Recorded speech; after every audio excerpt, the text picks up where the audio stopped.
अब आप खालिद रशीद से प्रादेशिक समाचार सुनिए।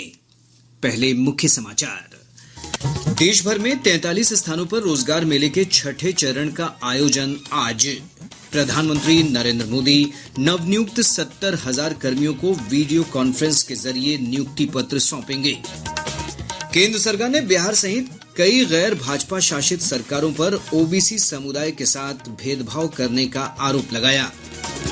कर्मचारी भविष्य निधि संगठन के दावा निपटान में धोखाधड़ी के आरोप में सीबीआई ने बिहार सहित कई राज्य में छापेमारी की। मुख्य आरोपी प्रियांशु कुमार गिरफ्तार। और प्रदेश में मानसून का निर्धारित समय से एक दिन पहले आगमन। कटिहार, किशनगंज, अररिया और आसपास के क्षेत्रों में कई स्थानों पर भारी बारिश। अब समाचार विस्तार से।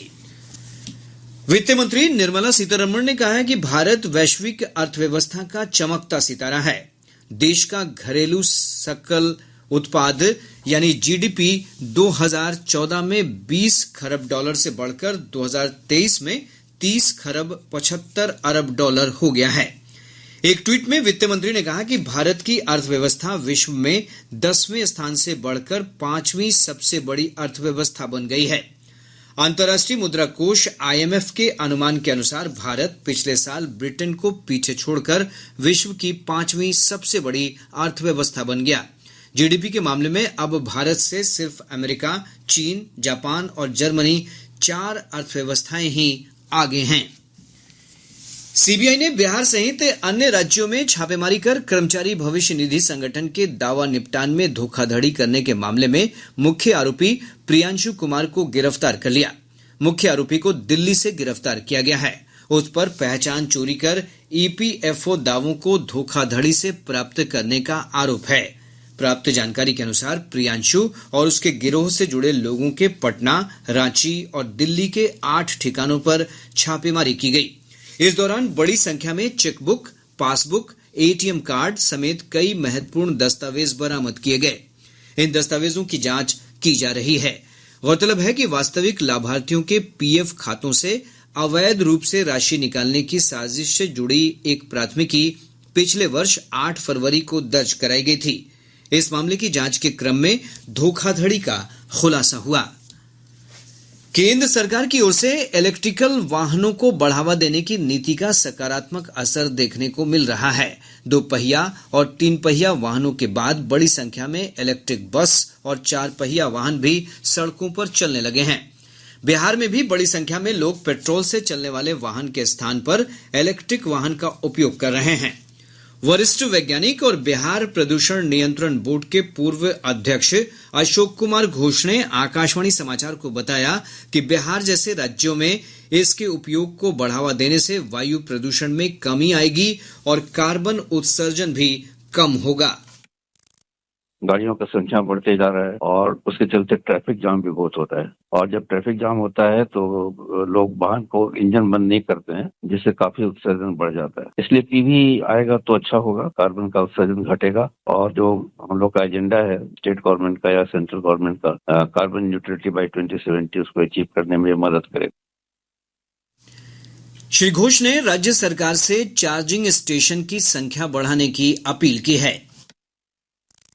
इसको ज्यादा बढ़ाने के लिए कदम में एक कमी है। अभी चार्जिंग स्टेशन बहुत नहीं है, चार्जिंग स्टेशन कम है, जिसके चलते लॉन्ग डिस्टेंस में इलेक्ट्रिक व्हीकल्स का यूज करना थोड़ा भी मुश्किल है। तो ये धीरे धीरे समय के साथ परिवर्तन होगा और जब चार्जिंग स्टेशन बढ़ेगा तब इसका डिमांड भी बढ़ेगा। 2 व्हीलर में और 3 व्हीलर में तो काफी पेनिट्रेट कर गया है ये व्हीकल, लेकिन 4 व्हीकल्स में अभी उतना नहीं हुआ है, क्योंकि 4 व्हीकल में लोग लॉन्ग ट्रेवल भी करते हैं। तो सरकार को चाहिए कि पी व्हीकल को पॉपुलराइज करने के लिए चार्जिंग स्टेशन की संख्या बढ़ाने की ओर कदम बढ़ाएं। कस्टमर्स के लिए कॉस्ट भी कम है, इसका रनिंग कॉस्ट और मेंटेनेंस कॉस्ट भी, क्योंकि ई व्हीकल्स में मेन कॉम्पोनेंट तो बैटरी ही है, बाकी मैकेनिकल डिवाइस बहुत कम है। प्रदेश में मानसून ने दस्तक दे दी है। पूर्णिया के रास्ते राज्य में मानसून का प्रवेश हुआ है। इसके प्रभाव से पिछले 24 घंटों के भीतर कटिहार और आसपास के इलाकों में अच्छी बारिश दर्ज की गई। पिछले 48 घंटों के दौरान पूर्णिया, किशनगंज, कटिहार, भागलपुर और अररिया में कई स्थानों पर भारी बारिश भी हुई है।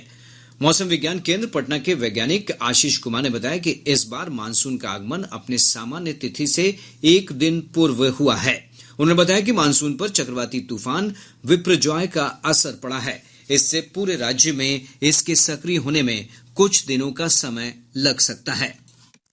राज्य में पूर्णिया के रास्ते, खास पूर्णिया, कटिहार तथा ये फरबिसगंज में, ये यहाँ पे जो है मानसून जो है इस एरिया में ऑनसेट हो गया है राज्य में। और फर्दर जो है अभी मानसून को अगले जो आने वाले 5 दिन का फोरकास्ट है उसमें अभी सी थोड़ी सी इसमें मानसून कमजोर होती हुई दिखाई दे रही है। सिस्टम ये जो आया विप्रोजे जो है अरबियन सी में, उसके कारण हमारा इम्पैक्ट हो रहा है अभी।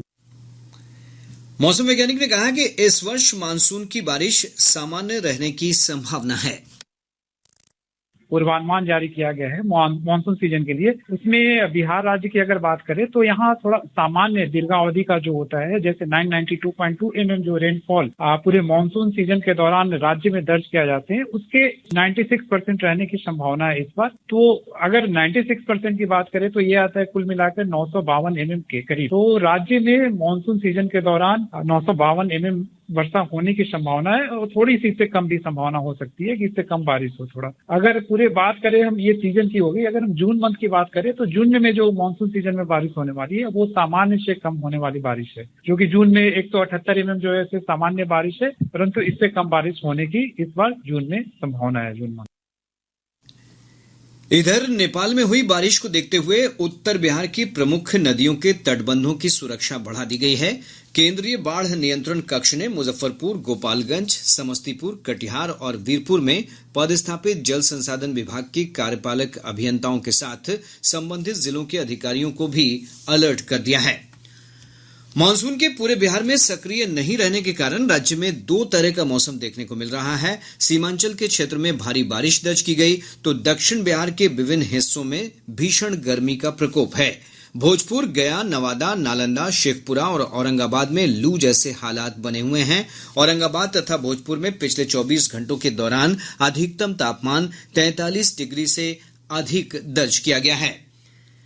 बिहार पुलिस मुख्यालय के अपर महानिदेशक जितेंद्र सिंह गंगवार ने कहा है कि शादी विवाह के मौके पर हर्ष फायरिंग करने के मामले में लाइसेंसी हथियार लहराने या फायरिंग को भी अपराध माना जाएगा। उन्होंने कहा कि ऐसे मामलों में लाइसेंसधारी व्यक्ति तथा फायरिंग करने वाले के खिलाफ एफआईआर दर्ज की जाएगी। श्री गंगवार ने कहा कि इस संबंध में सभी पुलिस अधीक्षकों को निर्देश भेज दिया गया है।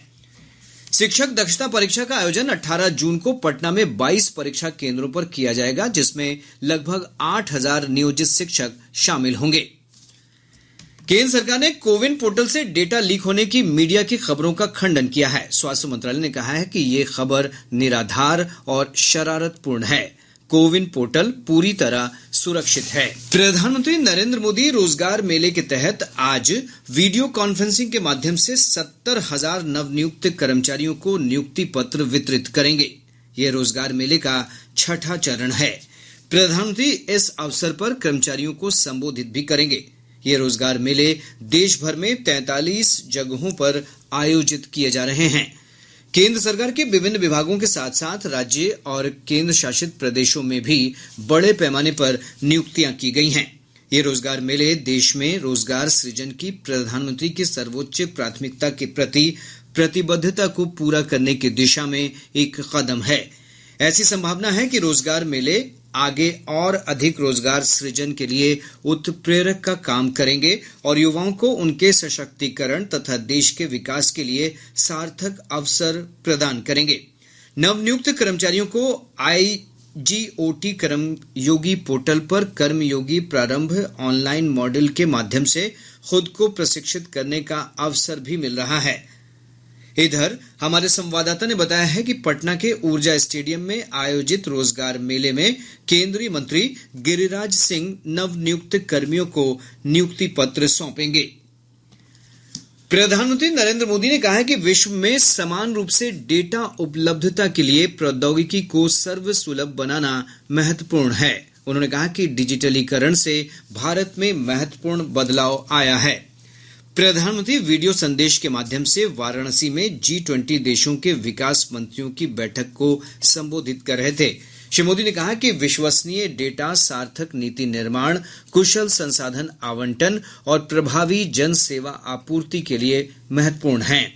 उन्होंने कहा कि प्रौद्योगिकी का उपयोग लोगों को सशक्त बनाने, डेटा तक पहुंच सुलभ करने और समावेशिता सुनिश्चित करने के लिए किया जा रहा है।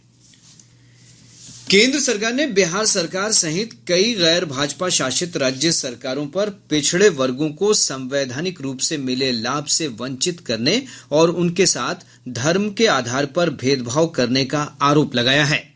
केंद्रीय मंत्री भूपेंद्र यादव ने राष्ट्रीय पिछड़ा वर्ग आयोग की हालिया रिपोर्ट का हवाला देते हुए राजस्थान, पश्चिम बंगाल, पंजाब और बिहार सरकार पर पिछड़े वर्गों के साथ भेदभाव करने का आरोप लगाया।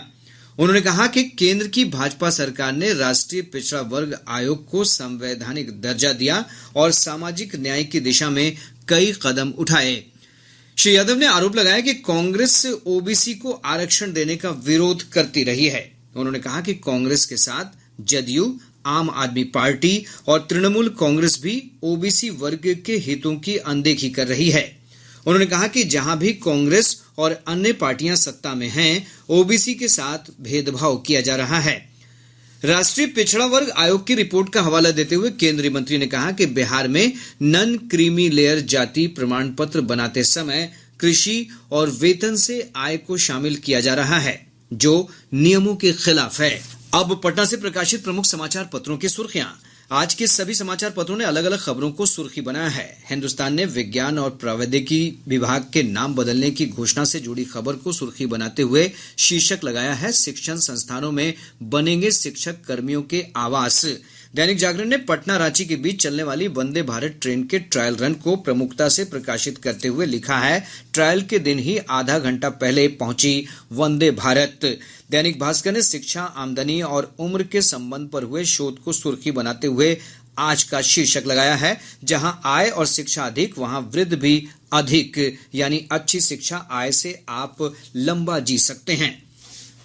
और अब अंत में मुख्य समाचार एक बार फिर। देश भर में 43 स्थानों पर रोजगार मेले के छठे चरण का आयोजन आज। प्रधानमंत्री नरेंद्र मोदी नवनियुक्त 70,000 कर्मियों को वीडियो कॉन्फ्रेंस के जरिए नियुक्ति पत्र सौंपेंगे। केंद्र सरकार ने बिहार सहित कई गैर भाजपा शासित सरकारों पर ओबीसी समुदाय के साथ भेदभाव करने का आरोप लगाया। कर्मचारी भविष्य निधि संगठन के दावा निपटान में धोखाधड़ी के आरोप में सीबीआई ने बिहार सहित कई राज्यों में छापेमारी की। मुख्य आरोपी प्रियांशु कुमार गिरफ्तार। और प्रदेश में मानसून का निर्धारित समय से एक दिन पहले आगमन। कटिहार, किशनगंज, अररिया और आसपास के क्षेत्रों में कई स्थानों पर भारी बारिश।